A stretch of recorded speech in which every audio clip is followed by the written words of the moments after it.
Good morning and welcome to Dalimss and podcast number 8. I am Ashutosh Verma of Class 12th Humanities. I'm Shivangi Mishra of Class 12th Humanities. And I'm Tanishka Dayal of Class 12th Humanities. And today we are present here with the team of Behas, Mr. Gaurav, Mr. Ishan and Mr. Namish. So we feel very honored to be here and conduct this podcast. Starting with the first and foremost question, how has been your experience in this 3-day session with our team? It's been a great 3 days. When we started off on the first day, from the first 10 minutes itself, I knew these kids are going to be great because everybody was standing up, speaking their minds out. And I wasn't really expecting that. I wasn't really expecting everybody to break free so soon. We call the first of our sessions on the first day ice-breaking session. So that's when people start to talk, that's when people start opening up. But we didn't really necessarily require any of that with your batch because it was so great. And so after we really progressed with day one, I realized that I don't know why Banaras has not been so far known for debaters. This is also a city of debaters, as long as it's a city of tradition and religion and all of that. So all 3 days were pretty great. Like I wouldn't bore you all with what all happened on the 3 days, debate theory and basic and advanced argument structuring, fallacies and all of that. But overall, it was actually a great experience. And I'm not just saying this because we're on a podcast. Just to add something to it, you three were already in that boot camp, so I'm pretty sure you have a great idea of how it went. It was great. My question is that how long have you been debating and what was your first experience? My debating journey actually started when I was in grade 9th or 10th, I believe. I'm not that old, but I don't remember. But I was in Kendriya Vidyalaya, Drangadra. It's a place near Ahmedabad. So even Sir, our founder, we were family friends also. So I contacted him. Hey, this is the thing. Please help me with it. And he graciously offered his advice, his techniques. And I don't want to brag, but I won the KV Nationals that year. My debating journey has been long, very long. I've been debating for the past decade. I still remember the first time I stood up and actually did public speaking in open. It was very frightening. It was not a great experience. I was not that great of a speaker. My mind was blank. I could not formulate sentences, but I still went on and on and on. And eventually, I became like this. Salil sir was my debate coach at that time. He pushed me to go ahead and address everybody in public. And eventually, I kept on doing that even though how far it is from my comfort zone. Didn't really matter to a certain extent. And now I'm here. I have been debating for a long time now. It must have been 10 years, 12 years. And yes, of course, Salil sir was the one who got me initiated into debating. At first, when I was in grade 10th, I think, or 11th, we used to go for this international competition, which is our competitor now, I believe. So yeah, it started really early. Unbeknownst to me, life was going to push me to something which requires debating as a profession, and I became a lawyer. It's a really boring job, and I don't even at that. So I wouldn't really advise anyone. But so it's been many years, and I've debated in courts, I've debated in classes, in schools, in college. So I'm pretty tired of debating actually. Oh, okay. Honest. Okay, sir, I want to ask anyone also school event or memories which you'd like to share with us, which was life-changing for you. I'd like to begin.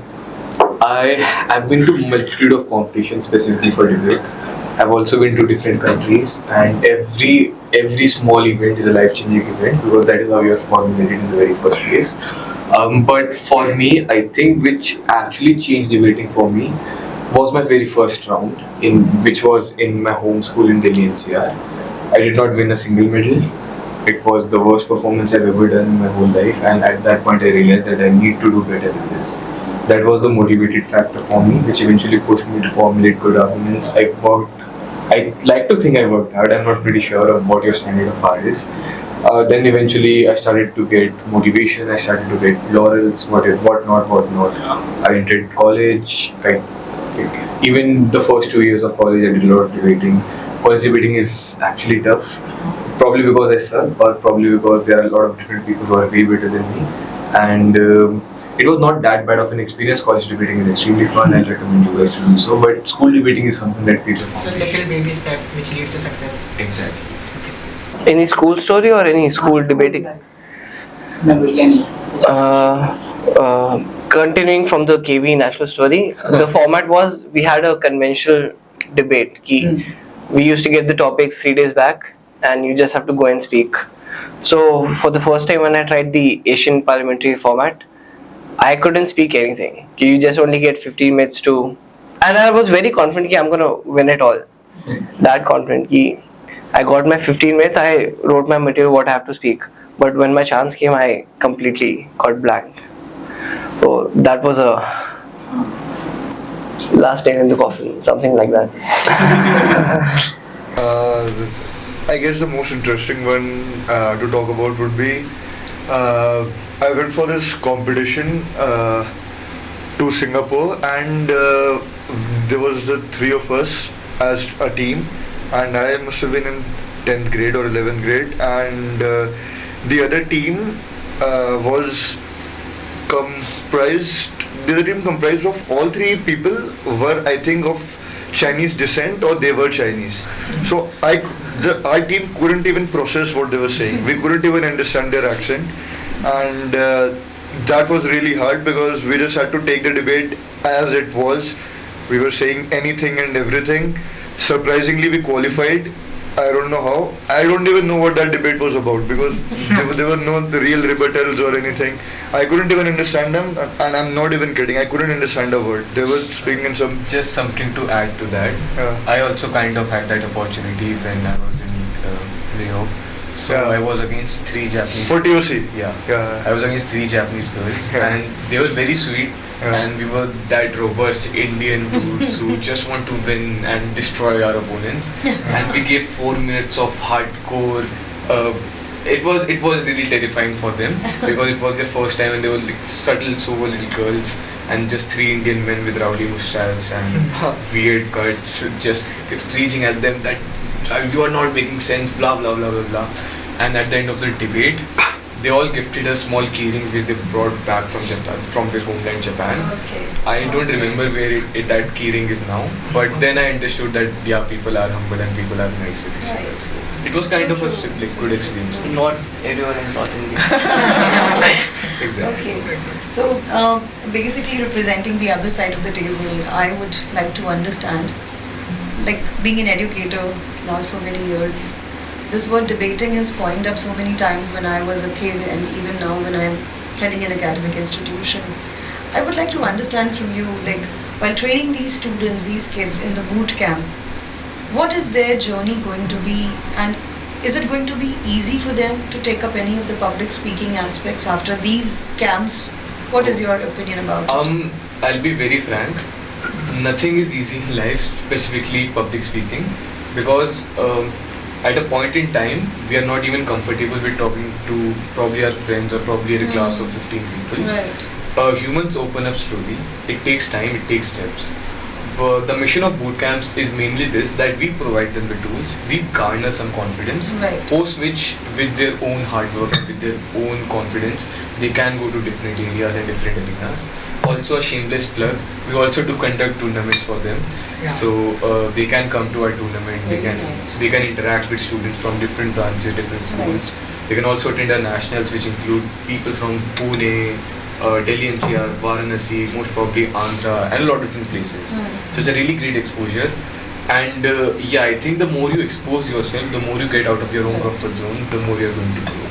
If you have to identify, or probably if you have to list down one single strikingly unique USP factor with the students of Dalimss Sunbeam, what would be that?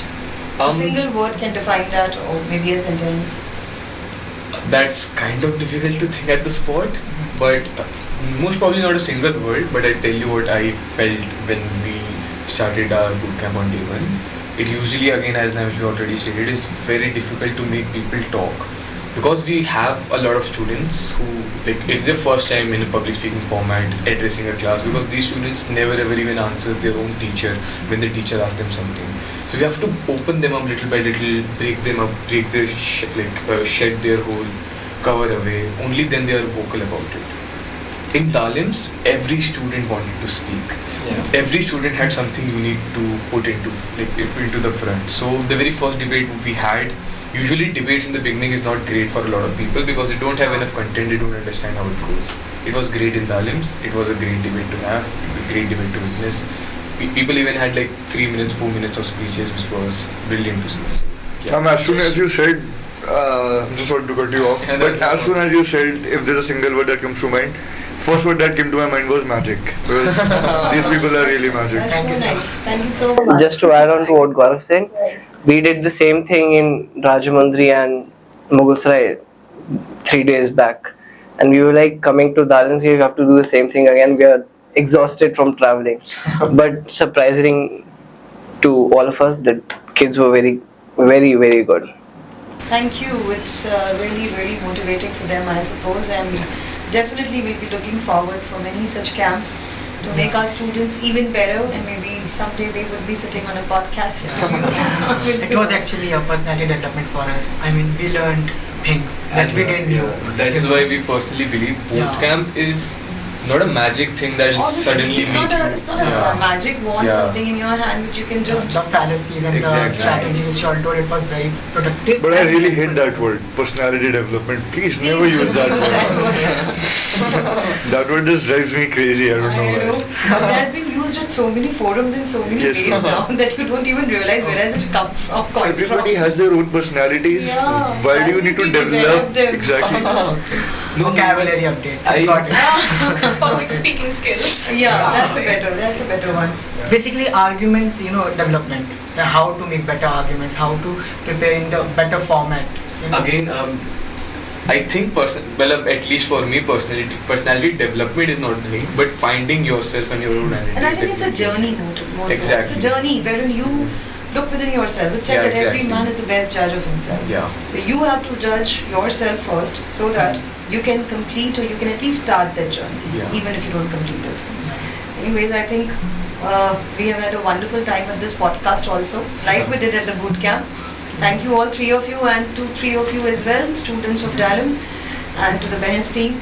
We wish that we have many more such boot camps again and again, and we would love to host you. Thank you so much. Thank you everyone.